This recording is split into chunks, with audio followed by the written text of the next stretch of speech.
But is there a financial lesson na you wish na natutunan mo na siya way back before? Marami. Marami actually. One of the lessons that I've learned from that is yung not just saving money for buying these things, but also nung nag-join ako with the RFP, dun ko nalaman lahat nung what needed. Kasi meron akong mindset na ito lang yung paniniwalaan ko. Parang close-minded ba? So, before, I hate insurance. Totoo yun. May mga nag-aalok. Pero that time, di pa ako RFP during that time kasi close-minded nga ako.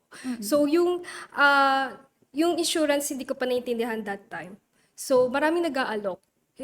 Ang mindset ko that time is gastos lang yan. Bakit ako kuha? Kaya ko naman mag-save. Save for this, saving for my in case of emergency or in case of sickness, ganyan. Kaya ko na mai-save yan. Ganun yung mindset ko before. Then, the lesson learned for that is, sana pala nagsimula ako, bata pa lang may insurance na ako. Actually, di ba, if we talk to some financial advisors out there and pinakinggan natin sila, matututo din tayo. So, yung sa akin, bago ko sila pakinggan, nag-join ako kay RFP. And later on, hindi ko rin inaasahan na magjo-join ako sa insurance industry that time.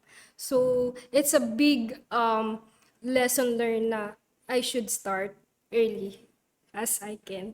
Nung nag-start sana ako ng work, nag-start na sana din ako.